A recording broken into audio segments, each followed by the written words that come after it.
morning, and thank you for watching Colonial News, where we bring you the news you want to know.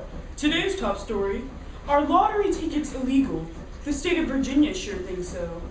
Let's see what's happening with our on-site camera. Barbara? Thanks, Jim. I'm here with Mr. Cohens. Mr. Cohens, how do you feel about the charges that are being pressed up against you and your brother?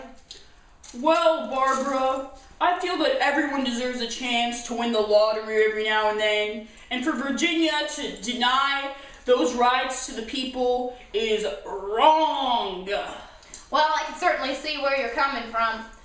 But don't you think it's a little wrong to be breaking the state laws in such a way? My brother and I's conduct is protected under the Act of Congress that is with the authorization of the D.C. Lottery. Sir, I have a warrant for your arrest in this here hand of mine. This is outrageous! Sir, you're going to have to go downtown.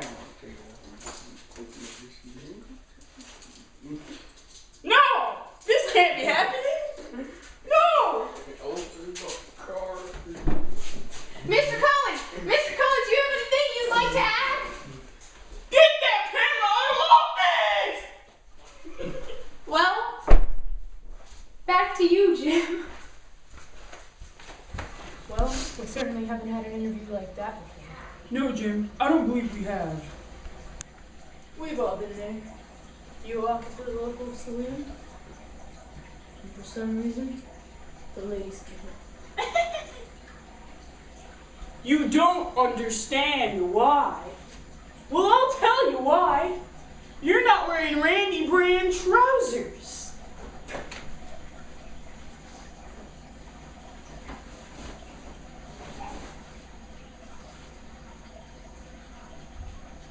Wow, sir. You've really built some muscles plowing the fields. Good afternoon, and thank you for watching Colonial News, where we bring you the news you want to know. A few weeks back, we had an exclusive interview with M.J. Cohens. Right you are, Bob.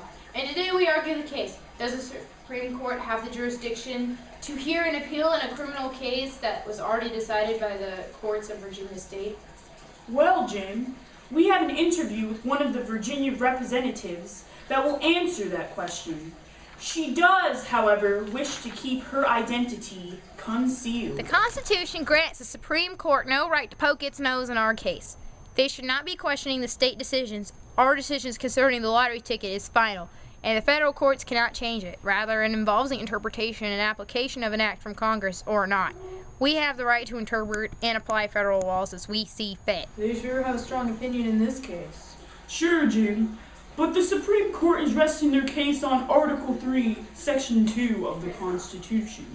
The Supreme Court shall have appellate jurisdiction in all cases in law and equality arising under this Constitution, the laws of the United States and treaties made or which shall be made under their authority. Thanks, loud voice.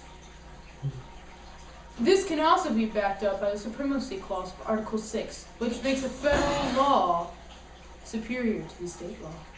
Just think about it, Jim. If state court decisions involving federal law couldn't be reviewed by federal court, well, there'd be as many interpretations of the law as there are states. Ho, ho, ho, ho. Have you or a loved one been injured in a wagon accident because someone else's horse was acting up? Do you demand compensation for your injuries from that tragic day? Well, here at White Wig's Law Firm, we can get you the money you deserve. Please, don't wait. Have your messenger contact us with information from your accident. Good night, and thank you for watching the Colonial News, where we bring you the news you want to know. Today marks a decision made by the federal court. Chief Justice John Marshall has granted the federal court the right to review cases that arise under the Constitution or laws of the United States, giving the court the jurisdiction over the Virginia court's appeal. Which leads me to our next point. The court has found the Cohens brothers guilty. Congress did not intend for the sale of lottery tickets outside of the District of Columbia, leaving no conflict between the Act of Congress authorizing a lottery in D.C. and Virginia prohibiting lottery tickets in Virginia.